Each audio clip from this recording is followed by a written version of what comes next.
Good afternoon, I'm revolutionary activist Stefanis Kikonya. I've been an activist for 10 years. Today we are going to speak about different political parties. We are going to talk about PDM, which is the Popular Democratic Movement. We are going to speak about AC, which is Advocate for Change Revolutionary Movement. We are going to speak about LPM, which is Landless People's Movement. And yeah, those are the main parties that I'm going to talk about today. And there is a new party of Mr. Kennedy Longa, National Empowerment Fighting Corruption is also one of the party, and Michael Amushelelo's new party, which is called Power to the People, because the power is in the people. What a good name indeed. And also the name for Advocate for Change Revolutionary Movement is a good name, because it shows the people that what this new political party Advocate for Change is advocating for is change. That is what we want. Change that SWAPO has failed to bring for the past 28 years. Change that SWAPO does not want. The type of change that we are talking about is 360 degree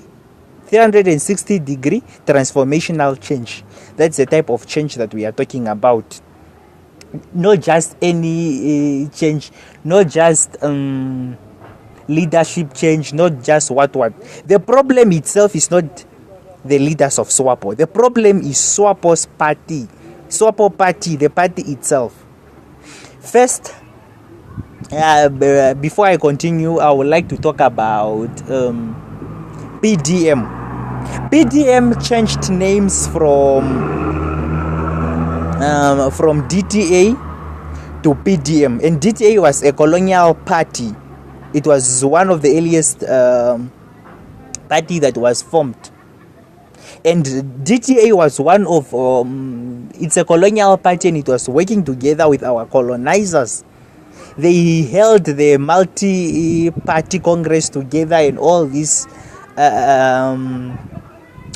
nonsense. So DTA is a colonial party. It's just the name that changed, but I'm still confident that the match is the same. Yes, and I would like to talk about Advocate for Change. Advocate for Change is a radical party. Do you understand? This is a party that will be able to start up a strong revolution. I'm not saying this party is going to start up war or is going to cause instability in Namibia. This party is going to fight for our rights. This party is going to ensure that we get what we deserve. This party is going to ensure that people's shacks are not demolished. So now, Advocate for Change, this political party is not going to have a useless manifesto like other parties.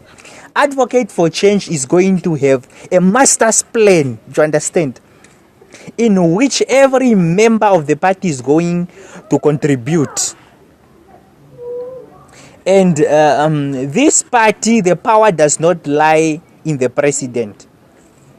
Yes, that's the difference between AC and other political parties. AC is the party for people. We are not here to compete for positions. We are not here. We will not be divided like the mighty SWAPO party, which is divided. It gave birth to two twins, and one twin is called Team SWAPO, and then the other dominant twin is called Team Harambe. There won't be pages in Advocate for Change Revolutionary Movement, as I am one of the top AC legends. I am one of the AC Revolutionary Movement legends. We are not going to page people.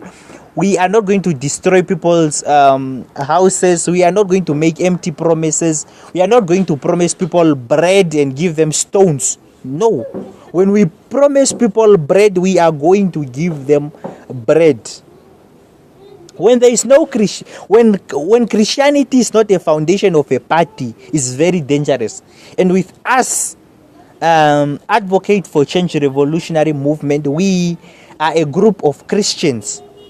Do you understand? We are not here for self-enrichment. We are here to stop corruption. Do you understand? This thing of one person owning more than 20 farms must stop. This thing of a certain family or only the Chinese getting tenders must stop. China is not the only country that helped us. I could give you an example of Cuba. Cuba is one of the countries that helped us when we were fighting the war of Quito Cuanevale. I also participated. I was a soldier in the war of Quito Cuanevale that took place in northern Namibia. Yes, I'm a war veteran. And to be honest, is that Cubans don't come here getting tenders. They don't come here demanding what. But they also help us during the liberation struggle. Why should we allow one country, apparently, that help us during the colonial time to colonize us? They are paying our workers that are working in the Chinese shops 400. They are getting tenders. They do not pay tax. They get Namibian citizenship so quick, while our own Namibians are struggling to get such citizenship. A kindergarten teacher coming in Namibia, working together with some politicians, let me say corrupt politicians for that matter, to become rich. How can a kindergarten teacher become rich in one night? What is that? What kind of gamble is this? Neyman. Really, to be honest, there is somebody who is gambling with Namibia's resources. I'm not pointing names. I'm not mentioning people's names. I am saying there is someone who is gambling with Namibia's resources. And the past trips that the president has been taking, I'm not saying they are unnecessary. Of course, there are some diplomatic trips that he needs to take, but let him reduce it. Him walking around and like the money that he gets for his S&T, it was supposed to create employment in Namibia. It was supposed to be used for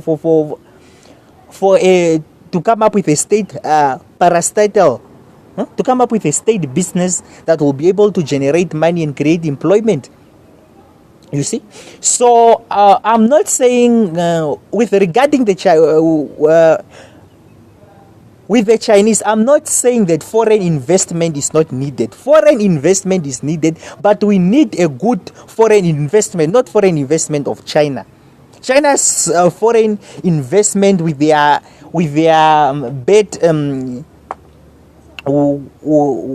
their tightest strings that are attached is a problem. Their terms and conditions is a problem, and I don't know what's wrong with our African leader. They don't think what is the disadvantage of us doing this? What's the disadvantage of us selling land for a period of 99 years? I mean, that's a century.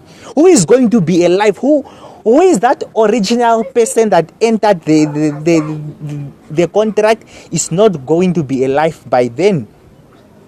And truly, to be honest, that's like giving something away free of charge when you are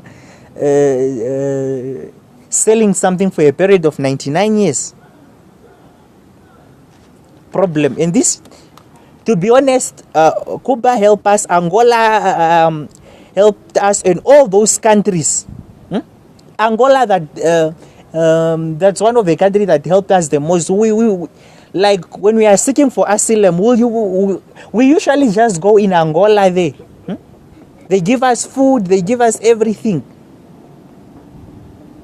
When a Namibian goes to exile, is helped by the Angolians, everything.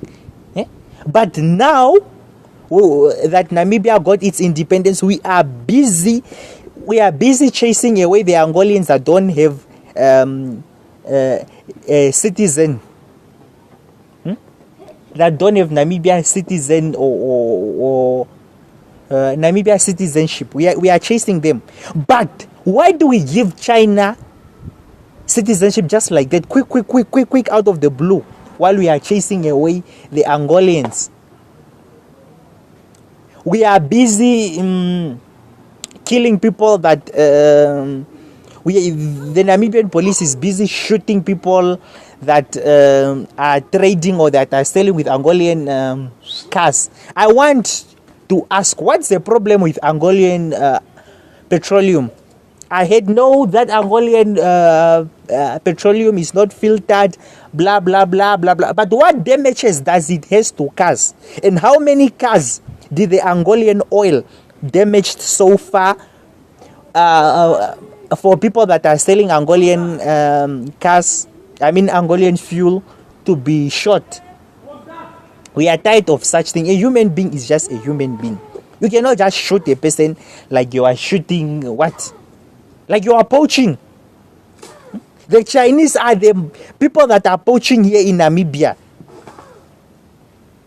I'm not saying the Chinese are poaching alone, but they do also poach. And Namibia's businesses are not protected from the Chinese. Everywhere you find it's a Chinese.